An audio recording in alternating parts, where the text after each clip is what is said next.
Welcome to Dynamic Leadership Center. Today, I'm talking about the importance of having a vision for your organization. When we talk about high performance in organizations, we often focus on strategy, execution, and results. But beneath all of that, the foundation for success is culture. And culture, more than anything else, is shaped by vision. Culture isn't just an abstract concept. It's the environment in which people work. Think about this. Just as a human's internal environment is the external environment for their selves, an organization's internal culture is the external environment for its employees. In the same way that unhealthy habits can lead to toxicity within the body, an organization can develop patterns of behavior that create a toxic work environment. And just like people who stay in toxic relationships for far longer than they should, employees often stay in toxic workplaces even when they know it's not serving them. That hurts both the employees and the organization. I often hear leaders say, "I can't do much about culture." At the same time, many of us recognize that culture eats strategy for lunch, as the saying goes. So where does that leave us? I am promoting dynamic leadership for small business owners and leaders, people who are still actively building their leadership teams and shaping their organizations to grow and scale. As a small business owner, you are in a position to design, foster, and reinforce a culture that serves your vision. You have an opportunity to be intentional rather than reactive. Either way, a culture will evolve, and culture, like belief systems, will override willpower and intention. The right culture enables teams to achieve results beyond what seems possible. Without it, no strategy, no matter how well crafted, will succeed long term. A great example of how culture influences performance is the comfort zone. Organizations, like individuals, tend to settle into habits and familiar ways of operating. Over time, these patterns become ingrained, and breaking out of them can seem impossible, similar to how humans have challenges breaking habits. Why? Because beliefs, values, and attitudes reinforce the comfort zone as the safe and familiar place to be, even when it's holding the organization back, and people know that it's holding the organization back. So how do we move beyond that? The answer starts with vision. Just as individuals need purpose to become the best version of themselves, organizations need a compelling vision to unite people towards something bigger than any one individual. A shared vision creates alignment. It clarifies roles. It reduces friction. When everyone knows the goal, people don't get caught up in politics or unnecessary interpersonal conflict. There's no hiding behind smoke and mirrors. Results provide the real clues. I advocate that we need a mix of operational excellence and project excellence to move toward our vision. Progress isn't linear. The journey is full of pivots. Much like an airplane adjusting course throughout a flight, the key is making continuous corrections while staying focused on the destination. And here's an important distinction. If high performance is the goal, then the organization must function as a team, not as a family, not as a hierarchy of command and control, not as a political system. Teams operate with clarity. They practice with purpose, and they execute with precision. Now, unlike sports teams that prepare for a game every week, organizations don't always know when the big moment will come. The crisis that presents an opportunity for massive growth could arrive unexpectedly, and usually does. The organizations that are prepared will seize those moments and can gain a lasting competitive advantage. Another important fact in business, we aren't playing against an opponent who's trying to stop us on every move. Our only real competition is who we were yesterday. Of course, there's competitors out there that we compete against, but they don't have a playbook that's designed to stop our plays. They're focused on their own offense. The goal is not to beat anyone. It's to constantly elevate our own performance, and we do that by following proven principles and best practices toward a common vision. By understanding the power of vision, aligning culture, and committing to a team-based approach, small business owners and leaders can build organizations that will thrive. I'll be running a series over the next several weeks around the building blocks for dynamic leadership, including the development plans and the project excellence, as I mentioned. But this will go on for several weeks, so you'll understand how dynamic leadership can look in your organization, and you'll be able to follow along with it and start implementing parts and pieces, because it can be done that way based on your own schedule and your own needs. So first, today, I'll illustrate what I mean when I talk about breaking out of the comfort zone and why we need project excellence as well as operational excellence. So let's dive into that. All right, what we're talking about now is what I mentioned, the comfort zone.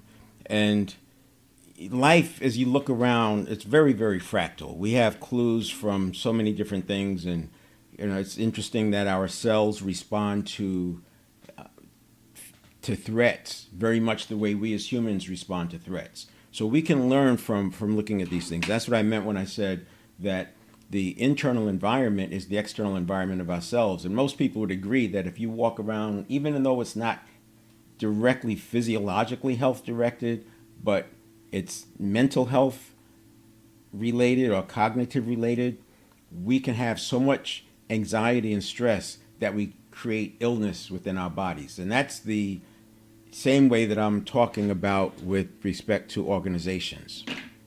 We're all familiar with the comfort zone, and I think most people would agree that we run 95% of our lives is by habit, and we're just living in this comfort zone as we go along, which is in that comfort zone. And in an organization, that can happen on the bottom side, and I'll just give this as an example, but there's so many examples you can come up with. On the bottom level, or barrier, if you will, is that there have been fines or penalties or threats of retribution. You get the idea. So there are things that have happened that cause people not to drop below this. Cities, states, they use the penalties to keep people in line. Sometimes it gets abused. I'll just leave it at that. Sometimes this ability to drive organizational behavior, when the organizations are over there, it can be abused. And I would argue that sometimes even within the organization, especially if it gets political, this can be abused because we have silos. Depending on how much command and control and how much politics are involved, these silos may not talk to each other. And everything has to go all the way up, and then the leaders talk to each other and they fight it out or not. And the people across here, the ones who get creative, they figure out ways to interact with that other silo, but a lot of them just have to suck it up. And so, that's that threat of retribution, or it could be politics. It could be maybe somebody wants to get promoted, and in order to get promoted, they need the alignment or support of a particular person, and maybe that person is not aligned with their values. So you can get my point about what sets up that lower limit. When we go above the upper limit, we get into the unfamiliar, we get into uncharted territory, and we get a little bit nervous up there. It's a threat. It's the unfamiliar. The unfamiliar is seen as a threat by individuals, but it can also be seen as a threat by organizations. But other than that, I think it makes sense if you consider that there have been losses. You try to grow too fast. Owners learn that you got to take it easy. Obviously, it costs money to grow, so that's a factor. There's risks that we don't know about and that we do know about. And then there's the threat of a black swan event or a crisis, the potential for a crisis. And these things, as they should, keep us in our comfort zone. This is why I use the books Good to Great, Great by Choice, and Multipliers. So obviously Good to Great and Great by Choice are sort of the operational view. How do you set up your organization? Multipliers is leading, and at an individual and interpersonal level, I use 7 Habits of Highly Effective People. Now, there are many, many other books that feed that. But if my client is only going to read 2 or 3 books, it's going to be one of those, and it'll be depending on what their biggest opportunity is. And then you can always add the other ones in as you go. The other thing I'll say about dynamic leadership is that it's not something that's just being created. Dynamic leadership has been around for a long time, but there's not a lot of structure like you would have with command and control or with servant leadership with a lot of rules, so to speak. Dynamic leadership is about leading the way people want to be led. It's about tapping into intrinsic motivation, because intrinsic motivation will far outperform extrinsic motivation. But each person is different, so it's difficult for a university to come up with a statement, a set of statements that says this is how you're supposed to lead people. However, when you look at self-determination theory and its pillars of autonomy, competence, and relatedness, that's where it all comes together. And if I recall, the book on self-determination theory is over 900 pages. Imagine trying to turn that into a leadership methodology. So this is why we come up from the bottom up by understanding human needs and then understanding the role of the leader with respect to that. We've got the comfort zone, and we know that we have these challenges to get across, and this becomes a barrier. And whenever we get in here, stress gets higher. You have to get more reviews. We've all been there before. Some things you make a decision and it just rolls right along. Other times you make a decision and you have to get all these approvals, and the board is meeting and it's got to go before the board, and et cetera, et cetera. What we want to do, though, is how we probably thought about it when we started the business in the first place. Remember, I'm talking to small business owners, and we didn't expect to just go along with the herd. We didn't expect everybody to just be operating like that, and there's a slight upward bias towards these lines. We actually thought we would do something like this.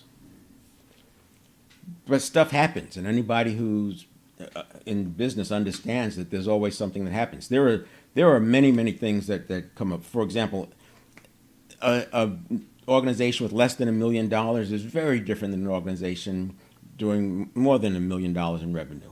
An organization doing $1 million in revenue is much different than an organization doing 20 or 30 million dollars in revenue.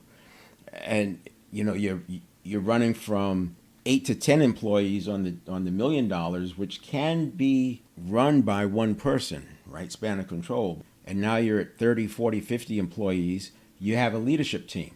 And each one of these levels of complexity requires a different approach from the leader. And as humans, we're creatures of habit. We like to do what worked in the past. And what worked in the past is not what you need when you cross that threshold of $1 million to 1.5 million in revenue. What worked in the past could be the exact opposite what you need. So when we start thinking about these risks and potential for crisis and the losses that we've had, and you can just keep listing this out, what we want to do is recognize that some of these may only have applied when we were under $1 million in revenue. Although there are going to be new ones that show up when we get to $20 million in revenue. So back to this. Here's what we're doing. Here's what we're talking about. Taking small businesses. Now let's say this is the projection. We don't know that this is where you are. You're back here. We don't know what your actual results are going to be. We hope they're this. We hope we have this projection. But when you look around and you look at how many businesses fail within 5 years, and you look how many businesses struggle, you recognize that, you know what? Maybe I better have a plan. So what we're going to do is talk about what it looks like not to do this and go along with the crowd, but to literally do this and break out. Now, this breaking out has a few things. And by the way, everybody doesn't have the luxury of being brand new in business, right? Some people are looking down through this tunnel, and they're wondering if the light at the end is a train that's coming or really the end of the tunnel. They have to figure out, in fact, there's probably more people who have to figure out how to break out than people who are starting out, because there are, obviously so many businesses. Now, one of the things I want to show on this slide is, so when we decide to make that shift, and let's say, we've read the books, we've gone to the seminars, we've hired the consultants, and we're doing the things. I talk about culture. Culture is a big factor. But what's going to happen first is that your lows will get higher. Now, what's nice about business is that you can have exponential results. Everything is not linear. You can have exponential results. But in the beginning, you may feel like it's a whole lot of work to get a little bit of nothing. But you have to stay with it. And eventually, you will be able to break out. The challenge comes because when you break out, you're instantly faced with new problems. And you can't have a breakthrough without a break from the past. And so as we're heading for this breakthrough, we will probably experience some more of this. Now, some people are fortunate and they can blast right through, and especially if they're riding the wave of a huge major shift and they caught it right. But for every one of the companies who's doing that, there's dozens of others who didn't make it. Look at the dot-com bubble, 1999, 2000, 2001. That period of time, there were so many companies coming online for the internet, and how many actually made it to, using Jim Collins' work, good to great, let alone great by choice. Same thing is going on in a way with artificial intelligence. So many companies are jumping in on that bandwagon because it makes sense. But there's only going to be a few who really make a difference once the smoke clears. And so that's all the noise that happens up here. And this is going to be a lot of noise as you go through. But eventually you break through. And that's what we want to talk about. We want to talk about when you break through, and we want to stay there. We don't want to come back. So this part here is Jim Collins' good to great. You're good and you're doing well, and then we become great. And in Jim Collins' work, it was 15 years. So you break out and you get results that are a certain level above your peer group, what do you call the comparison companies, and you held that trend for 15 years. So this is not a flash in the pan, Johnny come lately thing. This is, we made the shift and we're going. And he talked about level 5 leadership, and there are other different factors that came into play. The hedgehog concept, keeping it simple. The flywheel concept, that every day you come in and you give that flywheel a turn. So, and these are some of the factors that were present in the companies that made that leap from good to great. And that's to me is the playbook for you. We talk about teams. Teams have a playbook. You may not have a playbook because you're making this up as you go, but why argue with great results when you have that much behind a work like Good to Great? And because he used public companies, he was able to gather information, reams and reams of information. And then what's nice about the follow-on book, Great by Choice, is some of those great Good to Great companies did not survive the economic crisis 2006, 7, 8. And then Great by Choice took a look at the companies that didn't succumb. So there are companies that failed during that crisis that were in the Good to Great companies. So only some of them made it. And now he's looking at those. And that's where he talks about, we're going to use the concept of bullets, then cannons. And this is like with, they use it in artillery and mortars, and there's a forward observer looking at the target, and they adjust what they think the arc of the angle of the mortar or the artillery barrel should be, and they shoot. And it's going to land. It's either going to land right or left or long or short in some combination. The forward observer will give instructions of how long it was and what to adjust. Meanwhile, they're back there adjusting the angle, and they shoot again. So it's like what you're looking for is long, a little bit less short, a little bit less long, a lot less short, and then fire for effect. And it's while he doesn't talk about it exactly that way, it's the same concept. Using two ships in an ocean in battle, and rather than shoot cannons right off the bat, you first shoot bullets to get your angles right, and then you start shooting the cannonballs. The cannonballs are more expensive, they're heavier, they take more gunpowder, etc. You get the idea. So I have this example. Clock face is, you got 12, we have 9, we have 6. Direction of travel is 12. We have 11 and 10 and 1 and 2. From 11 to 1 is a cone of about 30 degrees. If you imagine riding a bicycle, and this is your direction of travel, you see something in the road, you can swerve 15 degrees without losing any momentum. If you have to make a turn that's all the way over here to 10, you're going to have to give up some momentum. You can gain it back, but you've lost time. If your change is so significant that it's way over here, that's going to require you to lose a lot of momentum. again, even driving a car, you get this idea that to make a 90-degree turn, you're going to have to slow down. If you're doing 70, you'll have to slow down to more like 10 miles per hour, give up all that speed, and then you've got to build it up again. But if this was your direction of travel, not only do you have to deal with that, you've got to figure out how to get back over here. Whereas if you think in terms of pivoting, then you're only going 15 degrees off course, and your range of your pivot is 30 degrees. And you'll use KPIs and you'll use other factors to let you know where those limits are coming up. And imagine a plane going across the country or across the pond. It's going to be off course 90% of the time. Now, it's not quite making 15 degrees pivots. It might be making 5 degrees pivots. So it's a lot tighter. But they're making those pivots constantly so that they don't have to make big pivots. And how can you even do any of this if you don't first have a vision? Bringing it back to the topic of today is the vision. Now, we have the vision, and we broke out the good to great breakout.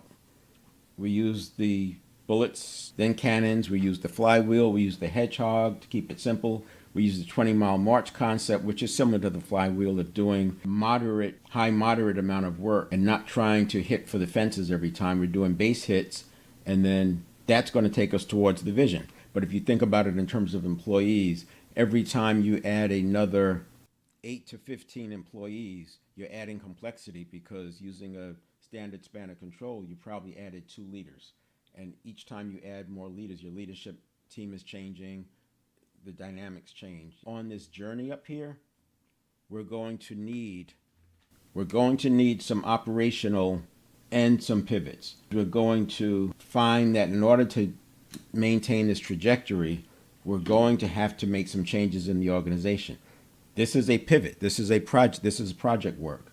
And then we're going to run that out operationally, and it's going to drop down a little bit. We may lose a little bit, and then we have to pivot. We maybe go outside of that line a little bit, and that gets our KPIs kicking off and telling us, hey, you got to switch up, change gears, different opportunities. This is why you need the operational excellence. We don't want to lose too much. And there's entropy we're fighting against. That's why I have it going down. There's always entropy that we're fighting against. And there's internal pressures, external pressures. But we're going to keep running these pivots followed by operational excellence. Now, how do we know when we're coming to these lines? That's where you consultants is your KPIs. You're going to look at some historicals, but you should also look at other factors. As Alex Chaffrin does some good work around this topic. Join mastermind groups. Ideally, a mastermind that has organizations who are a little bit lower than you, which you can help, but organizations that are a little bit larger than you that can help you. And what we're dealing with is we have to avoid the shiny things, right? You go chasing shiny things, we know where that can land. And we've got to watch out chasing just any random opportunities. And this is easier to do when you have a vision, because either it's aligned with your vision or it's not. Now, the other thing we have to worry about is VUCA, volatility, uncertainty, complexity, and ambiguity. And we have threats every day.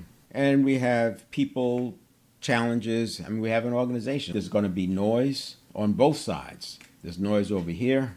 There's noise over here. And these things all make it very difficult to stay the course. And this is why you need principles, best practices, and that's why I go with dynamic leadership. That's why I use the guidelines from good to great and great by choice, because it helps us to do that. But to the topic we're talking about is vision. So I don't want to lose sight of that. This is why the vision is so important. And even as a small business owner, getting investors coming in to help you out, you're going to end up having to add a board. They're going to, at some point, you will have to have a board. And in the early days, the board might be to help you grow. But once your value gets to be a certain amount, that focus is going to shift to governance. I would argue the same way that, yes, you need a balance sheet, income statement, cash flow statement, etc. You need a CPA. But I would argue that as a small business owner, you should also be looking at getting managerial accounting as well, because the accountant is there to provide the framework to pay taxes. they're not necessarily designed to help you grow your business profitably. That's where the managerial accounting can. So similar to the way I talk about managerial accounting vis-a-vis accounting, I also talk about a board the same way. If you wait until you're told to have a board for governance, I think you've missed a lot of opportunities. I think small business owners, and it may not seem like a board, it may not function like a board if you look from the outside in, but you're using them as mentors. You're using them as guides. Some people do it with, like I said, communities and masterminds. But you want people who can help you see around corners. You want people to challenge you. Remember, what worked from 0 to $1 million or 2 million is not going to work, for the most part, from 2 million to 4 million in revenue, and on and on and on. So you need somebody to see around the corners. And it doesn't always take a mentor, somebody who's done it before. It takes somebody who's a student of the game and can ask you the right questions and can hear when you are talking out of your past associations or when you're talking out of your fears and worries versus your vision. They can also challenge you as to, are you really doing that for your vision, or is this something that's convenient? Hearing those decisions of convenience pop up. All of that gets into play, but it's hard to do it if you don't first have a vision. Another reason why we need a vision is because you are going to need a leadership team. And my opinion is that the majority of small business owners wait too long to put a leadership team in place. For obvious reasons, it costs money, and they're going to stretch their span of control. Not only that, most small business owners are successful because the buck stops with them. They become the one who makes the decisions, and they can become the bottleneck. So there's sort of like a double whammy there. It's going to cost them more money, and they're going to have to give up some of their autonomy, if you will. So I think we put off putting the leadership team into place for too long. Not only that, if you think about a span of control being 6 to 10 people, ideally, that number still works. I mean, it's in the military command and control. There are organizations that get away with spans up to 50. They use artificial intelligence, they're using technology, etc. But in terms of leading, in terms of making a difference as a leader, I would say keep gravitating towards that 8 range. When I talk about spans like this, I'm talking about the leadership team.